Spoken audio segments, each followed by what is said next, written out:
I quit selling stocks last Friday through yesterday and had started to buy stocks using the following criteria.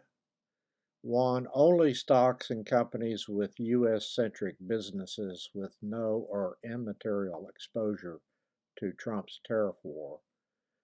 Two, dividend yields at the then current price at the time of purchase, mostly in the 6 to 8% range, with some higher or slightly lower. Three, reasonable prices, in my opinion, using traditional valuation criteria and assuming no serious recession would occur within the next 12 months. Four, already in a bear market with more than 20% declines from the most recent 52-week high, and five, at the lowest price paid in my current chain of purchases, or restarting a position previously sold recently at a much higher price. I'm very methodical in implementing these kind of criteria. I will generally own 200 to 250 different dividend paying stocks. I never count them, as I said in the past. There are a large number of them. The overall stock allocation that I have in my four brokerage accounts has been coming down and is currently in the 7 to 7.5% of the total assets held in my four brokerage accounts. The value will fluctuate depending on whether the stocks are going up or down and whether my bond heavy allocation is going up or down. I was using some of my daily cash flow from interest payments to fund those stock purchases. Snapshots of 2 days of interest and dividend cash flow into one of my four brokerage accounts, this one being Fidelity, can be found in item number 3 of my April 4, 2025 post.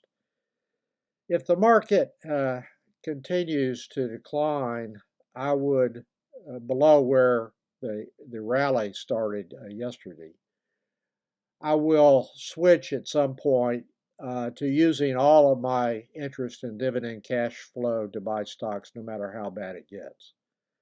I am not there yet. This was the kind of strategy that I used starting in October 2008 through about January 2029 when I shifted to selling bonds and buying stocks. I still believe that a severe recession in the United States is more probable than not starting later this year or early 2026. I would not assign a specific probability like some of the brokerage firms do. JP Morgan had it at 60%. I just think that I can say, based on what I know now, the probability is more than 50%. At least Trump finally paid attention to the warning signals that the markets were sending him by reducing the, quote, reciprocal tariffs announced on April 3rd to 10% on all countries other than China. By markets, I'm referring to the decline in stocks, the rise in Treasury interest rate yields, the steep decline in commodity prices, particularly crude oil, and the fall in the U.S. dollar's value against major developed currencies, which would increase the cost for a U.S. company of foreign-made products, where the foreign currency is increasing in value against the U.S. currency.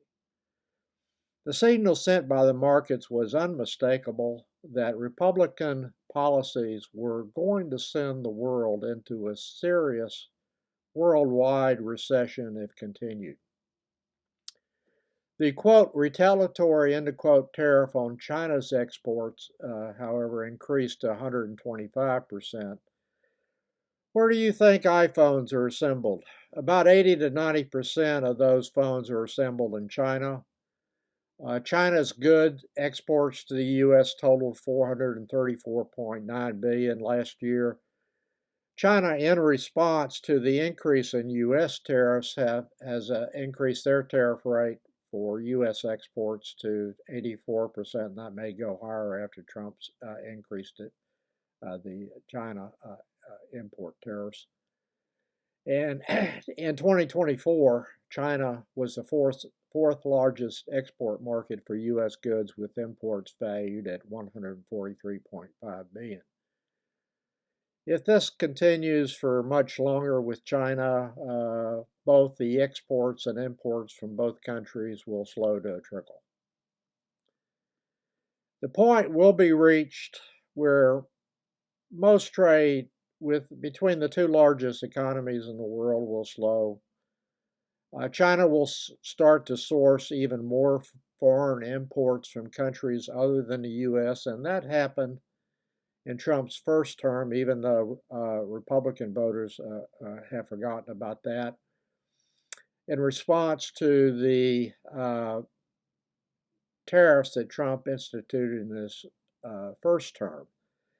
In 2016, for example, soybean exports from Brazil and the U.S. to China were roughly equal by the end of by now, the Brazil exports 3 times as much as the American farmers to China in soybeans, and that's about to go higher now because of the trade war. And this is a permanent loss. This results in a permanent loss of export market share for U.S. farmers who voted for Trump, by the way, in large numbers. Trump misled the public as usual, by claiming that the retaliatory tariffs were in response to tariffs imposed by foreign countries. The EU has a trade-weighted import tariff of 2.7% last year, while Trump claimed it was 39%, and then asserted that he was giving the EU a deal by only imposing a 20% tariff on EU exports to the U.S. That has now been reduced to 10% for 90 days, far higher than the EU trade-weighted tariff on U.S. exports. Trump has proven beyond any reasonable doubt that it is possible to make false and misleading statements all the time about almost everything in a successful pursuit of power and money in the United States. There is still a 25% tariff on all aluminum and steel imports and a 25% tariff on all foreign car or passenger vehicle imports other than those shipped from Canada and Mexico that are compliant with the USMCA trade treaty. There is also a 25% tariff on products from Canada and Mexico that are not subject to a no tariff treatment under that treaty, and that is reduced to a 10% U.S. tariff for potash and energy exports to the U.S. from those two countries. Trump will impose a passenger vehicle tariff on vehicles shipped from Canada and Mexico based on the value of their U.S. manufactured parts, aluminum and steel, as soon as the Customs Department of the United States comes up with a process to levy those tariffs, which would be a violation of the trade treaty that Trump negotiated and signed during his first term that only required a certain percentage of parts in aluminum and steel to be manufactured anywhere in Canada, Mexico, and or the U.S. to qualify for tariff-free treatment. Yesterday, Trump said that he was going to impose tariffs on all pharmaceutical imports as part of the Republican plan to drive up drug prices. Now, he did not say that was his justification, even though that would unquestionably be the result, but claimed that he wanted to force companies to build manufacturing plants in the U.S. to produce those pharmaceutical products. He has stated this goal as his goal for all tariffs, though the Treasury Secretary continues to claim that the purpose is not to cause a reshoring of manufacturing in the United States, but to negotiate new tariff and trade deals. What is the purpose of Trump's tariff war?